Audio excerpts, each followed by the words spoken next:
All right. Hello. You've arrived at the State of the Union for Medium. I hope you're enjoying Medium Day. I am Tony Stubblebine. I'm the CEO at Medium, and I'm here to give you an update on all things Medium. One thing to note is that I will have a long Q&A at the end of this. So to participate, Hopin has this built-in Q&A feature. Use it. You can ask questions at any point. I'm going to answer them at the end. The gist of what I have to say is that we have good news, a lot of good news. But to explain it, I want to start with a story about a reader. The reader's name is Lori. And recently, she sent us an audio about what she was reading. I know audio is kind of a funny way to send in feedback, but that's how she sent this. And Lori's message answered a question I have been asking myself. Do the stories we share have impact? And the reason I asked this question is because running a company of this size means that I spend a lot of time in the numbers. I know if the numbers go up or if they go down. I basically have some sense of what makes them go up and what makes them go down.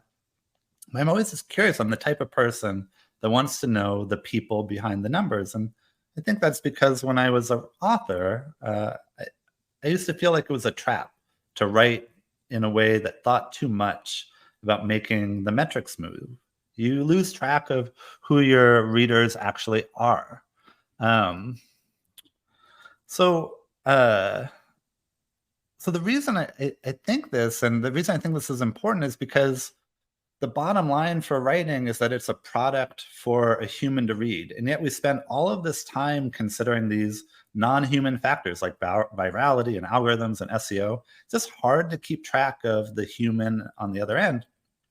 Because at the end of this funnel of algorithms and growth hacks, the bottom line is that you're trying to share your wisdom with another human being. And that's the bottom line in almost all formats. It's fiction, nonfiction, poetry, essay, tutorial, academic research. They're all, when they're done in a healthy and authentic and passionate way, they're all designed to transform the reader in a way that makes the reader's life better. So as I said, I worry that I spend too much time looking at numbers. And so I appreciated hearing this message from Lori as an answer to whether or not we make a human impact beyond just the numbers. I might play you an audio. The audio is a little choppy. It has some background noise. And so I've included the transcript as well. But even with the choppy audio, I think her tone is part of the message. Email from Medium, and I started reading one article and then another one, and just like each posting was just like hitting a different side of me and touching a part of me, and I've just been crying a lot and learning a lot, and it just made me want to call and say, like, will you tell Tony, because I'm glad it exists. I know you.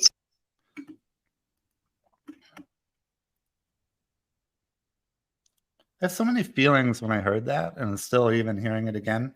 But the main feeling is just in awe that the authors of Medium can make a reader feel those feelings, right?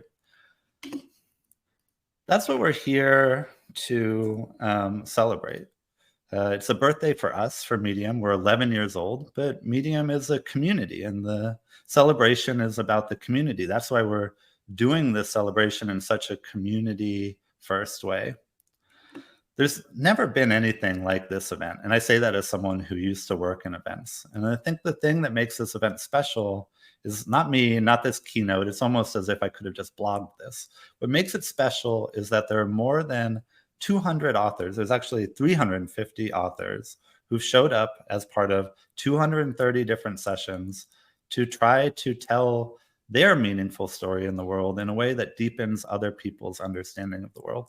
And because of that, because these stories are so powerful, 25,000 attendees have shown up today, which is hard to comprehend. That's what we're celebrating. Some of these speakers today are professional writers. Some are professionals who happen to write about their expertise. Some just lived hard, and now they've got a story to tell. I think of today as the show don't tell version of the state of Medium. I might tell you what's going on at Medium, but I think you can just see it in all of the sessions that surround my keynote today. The experience you're having at the event is a microcosm of what Medium is 24/7 every day of the year.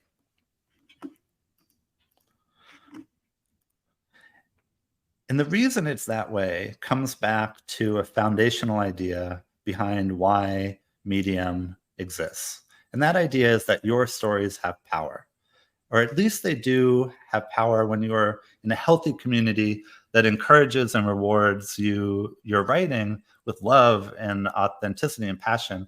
There's a way to write that's not healthy, and then there's a way to write that is healthy and transforms people's lives. We want to be that place. A reason the stories you tell have power is because everyone has an important story to tell. That everyone has a bit of wisdom, a bit of information that someone else needs. Often they desperately need to hear it. And so by telling your story, by taking the time to put it down into words, you're doing this incredible act of service. And when you share your story and where we're able to connect your story to another reader, something special happens, which is that your wisdom becomes their wisdom. So I was looking at some of the scale of this. On Medium, 12.9 million authors have shared a story. And each time a story is shared, there's a connection, a transfer of knowledge and wisdom from the author to the reader.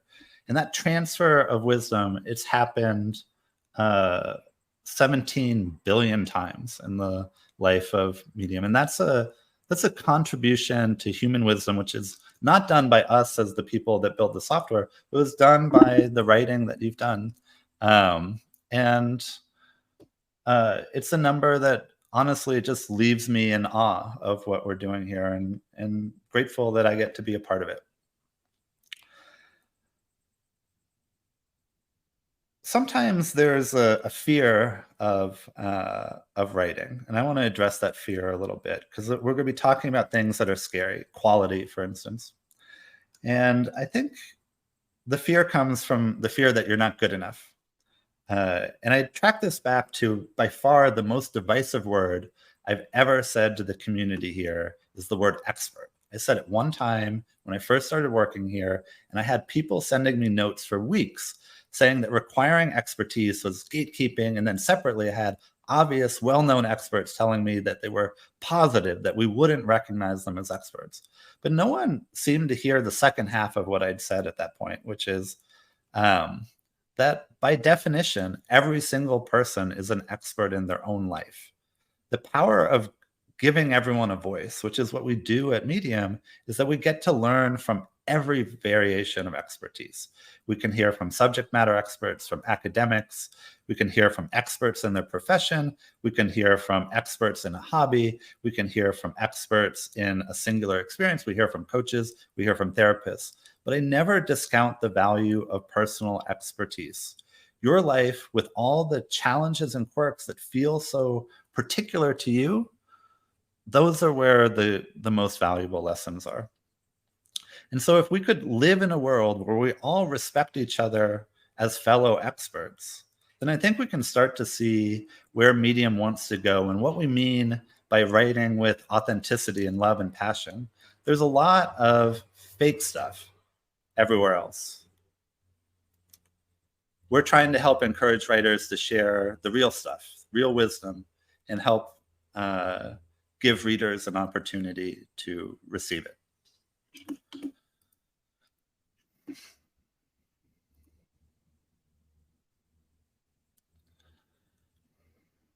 We want to make more meaningful connections between readers and powerful stories. That's our role in this. And part of the way we do that is to make sure that the Medium community, the software, the systems that we build, that they can spot and connect an important story no matter where it comes from. That's an important part of this, right? If you're a writer, especially if you're a full-time writer, you start to pick up these marketing skills. But I don't think these marketing skills should be required for everyone. You shouldn't be required to build your own mailing list. You shouldn't have to learn SEO. You shouldn't have to build a social media following. Yes, those are all valuable tricks of the profession, or not tricks, tools of the trade of the professional creator. But they undercut the idea of social media giving a voice to everyone. A lot of times, the people with a great story to impart are too busy living to learn those marketing skills. It's almost by definition. And Medium is special because it's a place where you can get heard just for sharing your academic research, just for being a great software engineer and telling people what you've learned, for being a great designer and sharing new tools or techniques or strategies that you're learning. There's a million definitions of merit that aren't dependent on how to market your writing. So to illustrate this, I want to pull a story. It's the story of an author. His name is Kyle Plank. And he'd written on Medium 4 times before this particular story blew up. He was a pharmacology grad student who happened to be tracking the outbreak of the monkeypox virus in Europe. And by tracking, I meant he was obsessively tracking and reading everything that he could. And then, even though he was almost the most prepared for it, he ended up being one of the first Americans in the U.S. to get it.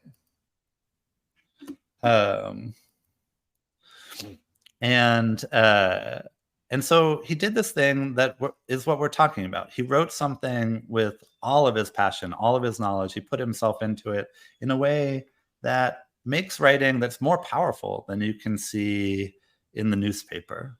There's something about the way that he was able to summarize all the research he's read, which was basically all the research anyone had ever published. And then he was able to, on top of that, weave in his own story of getting and treating the virus. And what this did was, because of the quality, the timeliness, the importance of this, it blew up on Medium. And it got noticed by our readers, and then it got noticed by people that aren't on Medium, and then it got noticed by a major news organization.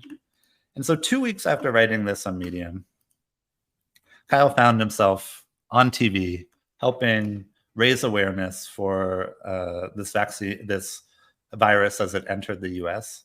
And that gets at something that Lori didn't say when she sent her feedback into Medium. She said that she'd read things that had moved her to cry, and that she'd read things that she made her feel like she'd learned something. But there's another important reaction you can aim for as an author, and that's that people take action. What happened when Kyle told his story and Medium worked? Medium doesn't always work, but in this case, it worked to find this story and give it legs and traction, is that the government took action, started getting vaccines ready, it started raising awareness as well, and individuals were able to take action. Like, that's impact. That's what I would consider the point of writing. And I think the point of being in this type of business that Medium is in. I want to talk about the boost. A lot of you heard that we launched a project, a feature, a initiative earlier in the year. It's called the Boost. And the reason we did this is because we have a very difficult challenge in the company. And that challenge is that people rely on us to help play the role of matchmaker. Every day, people come here and they say, here's what I'm interested in. What should I read? And the problem is we can't say, well, read everything, because there's tens of thousands of news stories published on Medium every day. And so we have to do a pretty complicated set of calculations using algorithms to try to match what's good with what people are interested in. And when we started this, I mean, this is really the core responsibility of the company. When we started this, we started by using the same algorithmic approach as a YouTube and a TikTok. But we found that there is a giant gap between what someone is willing to read and what someone wants to pay to read. This is actually why we chose, as part of our mission, to be a member-supported company. A normal company like us would be ad-supported, but we thought the incentives were wrong. We're going to be member-supported because it's going to raise the bar for what people expect of us. For us, it isn't enough to just generate attention. We all know how the TikTok algorithm works because we've had that experience of falling down a TikTok hole and then feeling regret. Medium is aiming for something higher than regret. We want you to feel like your time on Medium was time well spent. And so we had this algorithm that was very similar to a YouTube or a TikTok. And we had readers who were telling us they read a lot, but it didn't feel like it was truly time well spent. So the game changer for us, for our algorithm, is that we put humans back in the loop. There are now 2 layers of humans in between a lot of what gets written and a lot of what gets recommended. Not everything, but a significant chunk of it. One of those layers is a growing community of subject matter experts within the Medium community. These are the people that are looking for and nominating stories that they think are exceptionally important within their topic. And then the other is an internal curation team, the Medium curators, who act as a double check and help keep the standards of quality and substance high. Once a story passes both standards, it is boosted and is treated with special care by our algorithm. So we're always getting better at this, but one of the things I like about the signal is that it includes expertise that helps readers who might not be experts themselves. For example, I don't know anything about gardening, but I wish I did. So if I read an article about gardening, the algorithm can tell that I clicked on it, that I read it, that I clapped for it, but it can't tell if I followed the directions and liked the results. Or this other thing it can't tell. It can't tell if there's patently better advice somewhere else. Those are the things that subject matter nominators in our system spot instantly because they live and they breathe it.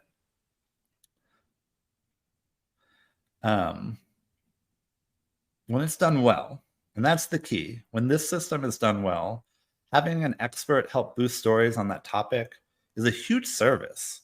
It's the kind of service that should only be available for the mega wealthy because it's the equivalent of having your own team of research librarians combing through Medium looking for what you specifically should want to read. I just think that's a very special and unique service, and I don't see that anywhere else on the internet. So we're getting a lot of feedback that our recommendations have gotten better. But I also want to share one of the numeric signals that we're getting, that the boost is working. What we found with boosted stories is first this interesting fact that readers are 3% less likely to click on them. I think that's interesting. I think that says something speaks to something that I was saying earlier, that you shouldn't have to be a marketer to get your things read. There's a world of writers, and I'm one of them, who have spent a lot of time trying to master the art of writing a headline and title that people will click on. That's part of getting read on the internet. But there's this other group that we're trying to help surface that that's not their bag. That's not what they're good at. And so it's not surprising to me that the click-through rate is lower. But by far, the most important finding is that when a reader reads a boosted story, they're twice as likely to then become a member. This is how we know that we're finally building a recommendation system that meets this higher bar of time well spent. Now, the boost ends up kind of being the best of the best, and we're always looking for more stories to boost, and everyone is eligible, and you don't have to be in the partner program. Like we're nowhere near the limit of what we could boost. But rightfully, the standard is very high because that's the standard that our subscribers have. And at the end of the day, if you wonder why we make a decision one way or another, at the end of the day, we are stewards of the money subscribers give us. The members are, in many ways, they're our boss. So given that, if you're an author, where are the other ways you can go to find community for what you write? I think the other way to get traction and readers and feedback is to go to the publications on Medium. Now, I used to run 3 publications on Medium, and when I ran them, I always suspected that supporting publications was sort of an afterthought for the Medium team. So when I got here, I've been here for 13 months. When I got here, I found out that I was right. It was an afterthought.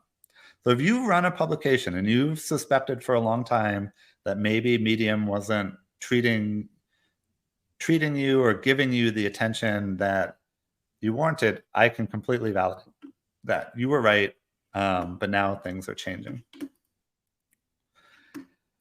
And the thing that I would want to say to validate you even further about the importance of publications is, do you know how much a Medium is stories that were published and edited by a publication? 45%, almost half of what people read on Medium went through the publication system here. And the passion and care that publications bring to Medium mean that no writer ever has to feel alone. Somewhere there is a publication that is interested in the same things you are interested in and will help welcome you into the world of sharing your life through writing.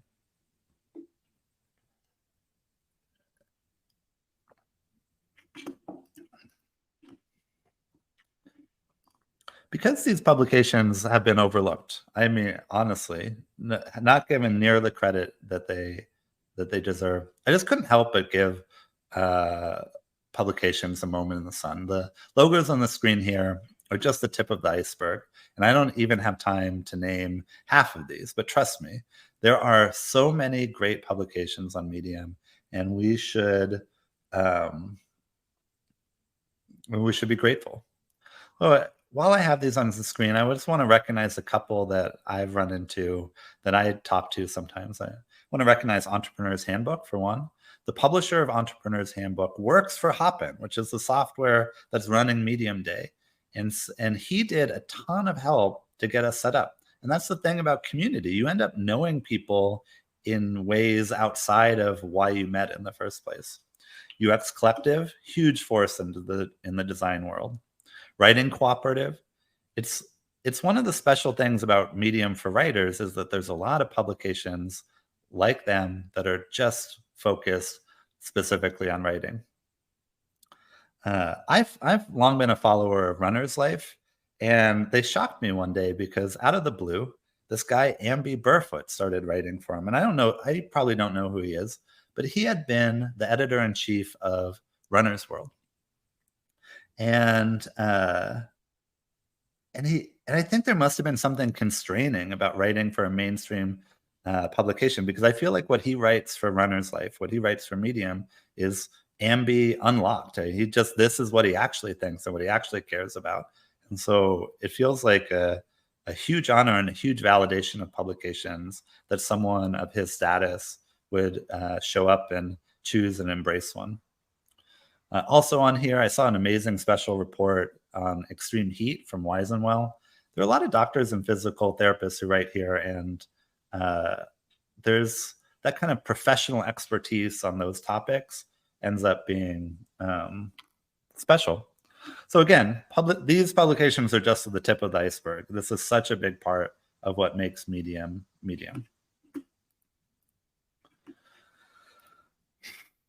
I mentioned already that Medium is member supported.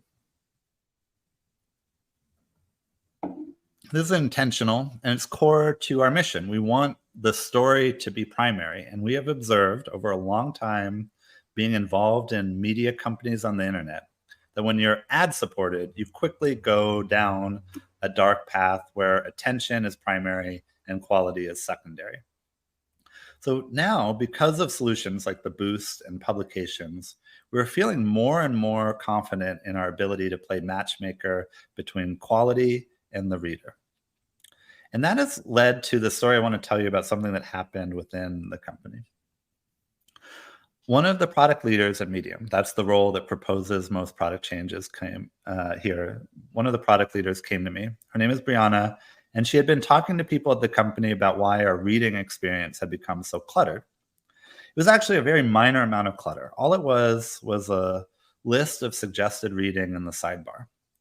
But if you're loving the story you're reading, why should we be telling you about reading some other thing? We should be getting out of your way. I tend to think mistakes like this, and we absolutely ended up considering this a mistake. Mistakes like this come from a place of fear. I bet we had feared that you didn't actually like what you were reading. And so we had thought, oh, we better solve that by trying to funnel you off to something different. Not something better, something different. And what Brianna saw is that we were moving past this fear. And so she led this project to fix it. This is the results of the project, by the way. And there's not actually a lot to see here. And that's on purpose, because all that's on the screen now is what's specifically important to the article itself.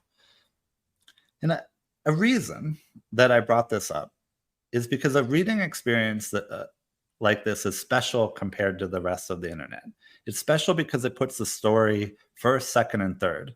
We trust the story to stand on its own, and we respect that you, the reader, are reading it for a reason. Now, for comparison, I brought this up partly to make a comparison, the difference between being part of a member-supported community like Medium versus being out on the rest of the internet. I want to show you what a story looks like somewhere else. I'm not cherry picking to find the worst example. This one, I think, is a completely typical reading experience. This one happens to be from a major news organization, but you could see experiences like this almost anywhere. And why I brought it up is because the clutter is easy to see. The clutter is almost more important than the story itself. This is clutter, this is clutter, this is clutter, this is clutter, more clutter, right? What matters to the business behind this organization is that someone clicked on the story so that they can see all these other distractions. Essentially, the point of the story is to show you an ad. The point of the story is not to deepen your understanding of the world. They're not against it, but that's not the goal. That's not what makes their business work. And the problem is when the business has priorities like that, it trickles down to the author. Like, imagine you're the author. How important would it be to you to get this story right, to perfect it and craft it, if the people who are paying your salary don't even care if it gets read? For this organization, the story is secondary, and that has to cut into the morale and motivation of the authors. I just think it's such a stark difference between what happens when we do things the Medium way and what happens when people do things the standard internet way.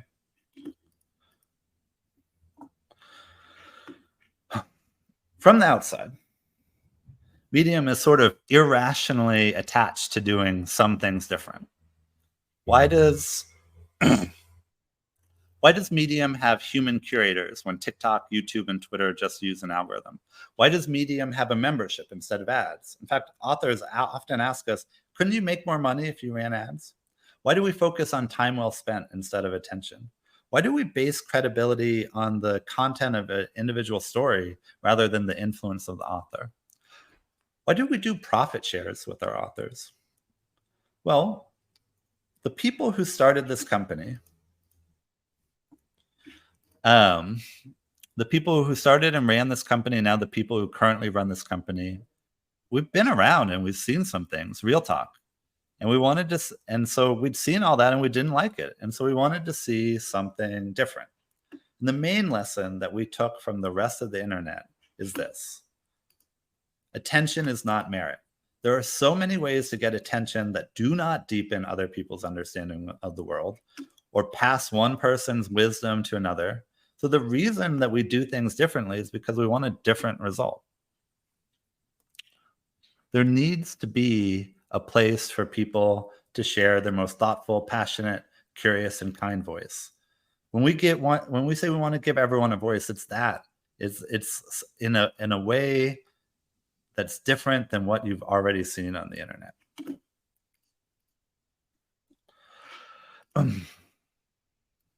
Now, high-minded talk always makes me suspicious. It's not that I'm cynical exactly, it's more that I'm practical. I always want to be talking about things that are possible. So I want to tell you a story about Medium and our struggles, and then the turnaround that this team of 80 amazing engineers, designers, operators, editors, and writers have pulled off. The turnaround is its own sort of proof point that what the mission and the ideals that we're aiming for, that they're possible. And in fact, there's a part of the world that's like you, that values it and wants to support it. So 13 months ago, and I apologize, I'm a CEO. I live in graphs all the time. You might not live in graphs or love to see them or get really excited when one pops up on screen, but I'll walk you through it. 13 months ago was the worst month in Medium's history. We had been losing subscribers, yes, losing subscribers for more than a year. And that month was even worse than any other month. And then some things changed. This team figured out a way to stop the losses, and then more recently figured out a way to grow again. So I know a lot of you watch Medium pretty closely and knew that we were adrift. Yes, I'm telling you, you were right. And I hate to be simplistic about the cause because there were so many causes. But I think the core cause is that we had just got lost in the numbers and we didn't have the human reader in mind. We weren't trying to get more reactions like the reaction that Lori had sent us. Instead, we were trying to make numbers move. So a major number we're trying to get better at is finding the things that people wanted to read. That's a number that's easy to track and easy to, well, not easy, but it's clear how to optimize for it. And so that's what we did. For more than a year, we made huge progress in optimizing for our ability to connect members to the things they wanted to read. But somehow, the more progress we made, the more these subscribers left. That's the disconnect. When you talk to a reader, you learn very quickly that there's this huge difference between something they are willing to read and something they were willing to pay to read. So we started focusing on finding and sharing these other stories, these ones that met the bar, that did have this effect of time well spent. And the chart that you're looking at, it tells that story. It tells the story of what was happening when we were doing it the right way and what started happening when we started doing it. What was happening when we were doing it the wrong way and what started happening when we got back to doing it the right way. I also want to show you more recent numbers because they are their own sort of additional proof point that yes, maybe it is possible for a company to exist and succeed that actually does care about passionate, thoughtful, honest, from the heart writing that earnestly aims to deepen another person's understanding of the world. That is possible. And so this proof point is that in June, 35,000 people signed up to be a member. And by the way, this is as we got better and better. In June, 35,000 people. In July, 47,000 people signed up. And right now in August, we're having a record month where we're on track for 101,000 people to subscribe to this new and improved medium. We don't advertise. There's no other place this growth is coming from. The only thing this growth represents is that we got better at finding the stories you were already writing that were going to make readers feel like their time was well spent.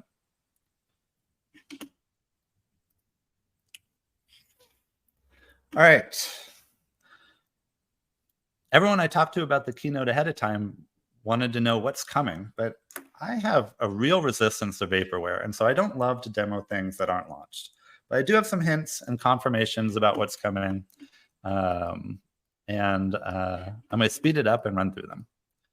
First of all, yes, I can confirm India, Brazil, and Thailand will be joining the partner program shortly. We are currently working on this, and we're excited to welcome you into the partner program. And then by the end of the year, we're expecting 60 more countries to be supported. We believe in this. In order to deepen people's understanding of the world, it is important that Medium becomes a globally inclusive place to hear from voices all over the world. That's core to the mission. I used to run 3 publications here. I mentioned that already. And so I know what a challenge it can be. And yes, we plan to make that easier for you. Something called Friend Tier is coming in September. I have nothing more to say about that. Friend links are coming. When you read something great on Medium, we want you to be able to share it without any barriers. I want to give you an update on Mastodon, but somehow the state of the Twitter exodus is even nuttier than when we embraced Mastodon 6 months ago. So let me say this. We still think short form is important. It's where authors work out their ideas and share their stories. My personal opinion, and you can quote me on this, is that Twitter is dying. And of all the possible replacements, you'd think Facebook has the advantage with Threads, but even it is struggling. And so in this moment in time, we love Mastodon because it is the place that feels most like Medium. There are many communities of thoughtful, curious people there. Problem with Mastodon still, and we hope this will be sorted out, is that it's not as easy to use as Twitter. In particular, you have to understand this language of joining an instance on Mastodon. So we tried to make it easier, tried to make it so people on Medium don't have to think or debate, just join the instance that we run. It's included as part of your membership, and it's located somewhere in the top right near your profile. There should be a link for this. And my sales pitch for this, I mean, I could spend an hour just on why our instance is better than other instances, but the shortest possible sales pitch is that when you join Mastodon, you get a username that looks like an email address, and we think we have the coolest looking addresses because me.dm is just a cool domain. It is. The biggest change coming, though, I mean, I think hopefully this is obvious from what we've said, is that the biggest change is what you're going to write. We're boosting more, and we're getting better at rewarding quality as defined in the eyes of our members. And given that, the stories of Medium are really the most important part of the Medium experience. So the biggest change to Medium is going to be whatever it is that you choose to write, and I can't wait. I can't wait to read it. Last, as a representative of the entire team, I've been asked to say specifically how much we appreciate all of you. There's so many roles that you play on Medium: writer, reader, curator, editor, publisher. Thank you for doing your part to make the world a better place. Thank you for being part of Medium.